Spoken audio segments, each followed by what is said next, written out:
Welcome to Suman's Digital English Tutorial videos. It's I Rajnikant Tiwari.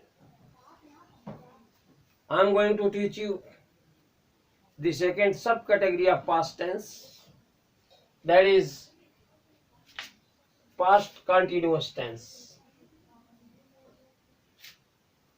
So we are going to study when we use past continuous tense. The first use, this tense is used to denote an action that is ongoing and taking place on some time in the past. तो इस tense का प्रयोग हम ऐसे कार्य को इंगित करने के लिए करते हैं जो कि पास्ट टाइम में कभी जारी था. Example, my dad was washing his car. मेरे पिताजी अपनी कार धो रहे थे. तो धो रहे थे, ये पास्ट टाइम का ऑनगोइंग एक्शन है. इस चीज को डिनोट करने के लिए इस टेंस का प्रयोग किया जाता है. या I was watching TV at night. मैं रात को टीवी देख रहा था. यह भी पास्ट टाइम में हुआ एक्शन है और इसमें समय भी दिया गया है.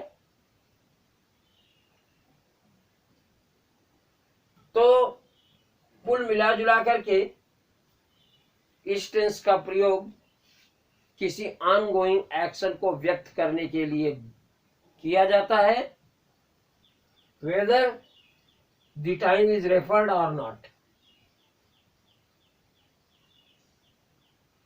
दूसरा यूज देखिए, if two actions are taking place at the same time in past, we use this tense with both the activities. इस टेंस का प्रयोग अगर दो कार्य साथ साथ हो रहे हों तो दोनों कार्यों को व्यक्त करने के लिए किया जाता है. जैसे जिस समय आप खाना खा रहे हो उस समय मैं हाथ धुल रहा हूं, तो दोनों काम साथ साथ हो रहे हैं. आप खाना खा रहे हैं, मैं हाथ धुल रहा हूं. तो when you were eating, I was washing my hands. इसी तरह से उदाहरण देखिए, I was listening to the music when my friend was driving. जब मेरा मित्र कार चला रहा था तो उस समय मैं संगीत सुन रहा था. When you were quarreling, your wife was cooking. जिस समय तुम झगड़ रहे थे तुम्हारी पत्नी खाना बना रही थी. तो दो एक्शंस अगर साथ साथ चल रहे हों और पास्ट टाइम में, तो दोनों के साथ पास्ट कंटिन्यूअस टेंस का यूज होता है. तीसरा देखिए, sometimes a short time action takes place during a long time activity.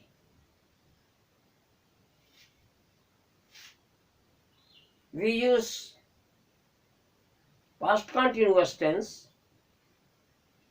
with long time activity and simple past with short time activity. तो कभी कभी किसी बड़ी घटना के बीच में कोई छोटी घटना हो जाती है. जैसे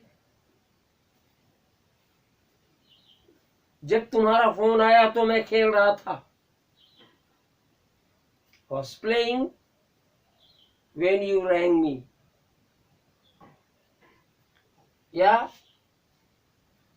when I was reading the light went off, जब मैं पढ़ रहा था तो बिजली गुल हो गई।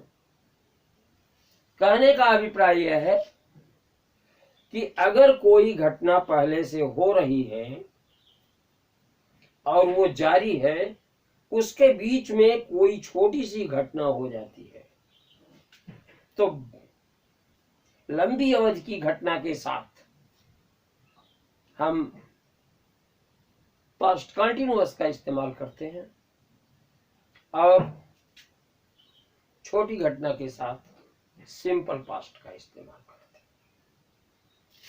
सो far as identification of this tense is concern,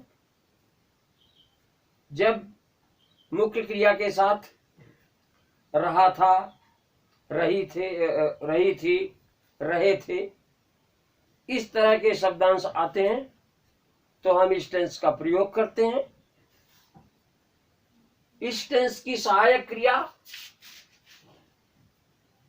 was और वर होती है। वाज का प्रयोग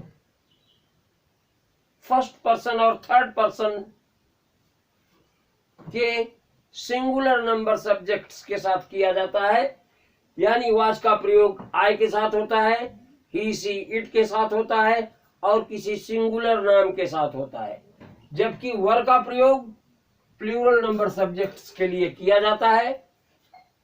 अफर्मेटिव सेंटेंसेस में भी सहायक क्रिया और मुख्य क्रिया अलग अलग होती है और इस टेंस की मुख्य क्रिया होती है वर्ब की आईएनजी फॉर्म। तो जो एक्टिविटी प्रोग्रेस में होती है उसका आईएनजी फॉर्म लगाते हैं। It's all for today. The construction of different sorts of sentences would be taught tomorrow. I think you must have understood. Thank you. Bye.